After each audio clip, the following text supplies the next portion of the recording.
التسديد من طرف المنتخب الوطني المغربي. عميدة المنتخب حنان أيت الحاج هي من ستتكلف بهذا الأمر أمام ميكيلي كيريا بينا. حنان أيت الحاج أول كرة ترجيحية الآن.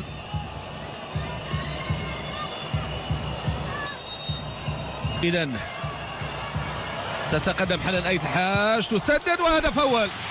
هدف أول، 1 مقابل لا شيء. لو فعلتها في المقابلة على أي حدث ما حدث. ولدينا الآن ضربات الترجيح، وانطلقنا في ضربات الترجيح. 1 مقابل لا شيء. بداية موفقة وعزيمة كبيرة وطموح كبير وانطلاقة مهمة من حنان أيت الحاج. 1 مقابل لا شيء. هي من تحمل شارة العماد الآن، وهي من تمنح هذا المعطى النفسي المهم. لدينا الآن تقدم لماري جيسيلي مانجا المحترفة في الديار التركية، وبالضبط بفريق غالاتا سراي التركي. يلا خديجة ربيش، كورتك يا خديجة، بالدعاء يا خديجة. كرة تنفذ ولكن في الشباك. 1 مقابل لا شيء، أو 1 مقابل 1. نعم، 1 مقابل 1. لدينا تعادل، ولكن خديجة ربيشي شوف هنا خذت زاوية اليمنى على إيد. 1-1 تعادل. ننطلق في هذه السلسلة في 5 كرات. حضور قوي إلى رانيا بوطيبي أو شابيل. نعم شابيل، هذه كنزة شابيل. كنزة شابيل محترفة الديار الفرنسي لومون فرنسي. تتقدم شابيل وتضيع.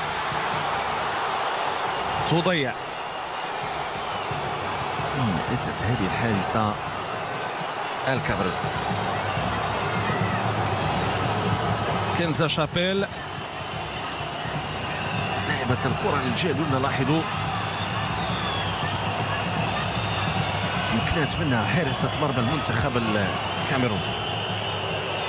ما أصعب لحظات، نعم ما أصعب لحظات. ولكن الآن مع خديجة رميشي، ولدينا تقدم لهذه الكرة من فاطمة أريتويار كومي، هذه اللاعبة المحترفة بالديار التركية بشكتاش التركي. يلا رميشي، يلا رميشي، يلا رميشي. ممتاز، تصدي ممتاز، حضور في المكان المناسب. تعادل من جديد. 1-1. خديجة دخلت في ضربات الترجيح. عزيمة كبيرة، حضور مميز في المكان المناسب. دور خديجة رميشي مهم، لدينا الآن تقدم من جانب مريم عتيق لاعبة الفتح الرياضي. الظلمي بالدعاء، والجماهير تتابع أيضا متابعة لهذه المنافسة ضمن كأس الأمم الإفريقية دور النصف النهائي، والبحث من أجل ضمان العبور إلى المقابلة النهائية.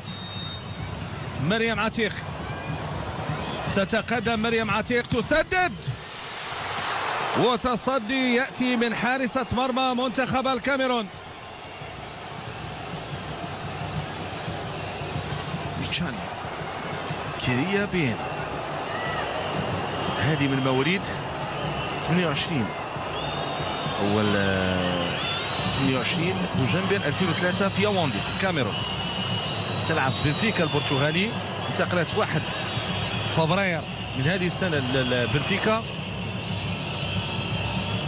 مثير في القصة وأن بينا ما بداتش كحارسة مرمى أصلا، كانت كتلعب كمهاجمة، ولكن المدرب ديالها لاحظ الطول ديالها والقامة ديالها وانسحب الانتقال لحارسة المرمى. بالتالي غيرات الأمر صوب حراسة المرمى. يلا خديجة، هذه محاولة أخرى وخديجة لم تتمكن. جوج ديال الأهداف للمنتخب الكاميرون مقابل هدف واحد للمنتخب الوطني المغربي. لاحظوا الطريقة اللي جاء من خلالها تسجيل هدف. خديجة رميشي مشات للكرة ولكن ما تمكناتش من التصدي.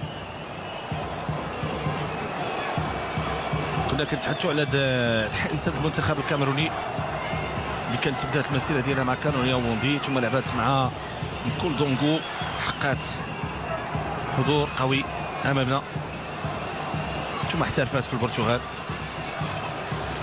خوشت 2022 انتقلت البرتغال، لعبات مع راسينغ باور. ما كيهمش هذا، ما يهم الان هو تسجيل. سكينة أزراوي تتقدم، سكينة وتضيع سكينة أزراوي. صعبة هذه الدقائق، صعبة هذه اللحظات أمام حارسة مرمى كاميرونية تمكنت من التصدي لجوج ضربات ترجيحية. الآن مطلوب عدم تسجيل المنتخب الكاميرون. خديجة رميشي، الثقل ديال المشاركة الإفريقية كلها الآن على خديجة رميشي. ضربة ترجيحية، ضربة ترجيحية رابعة للمنتخب الكاميروني. يلا خديجة،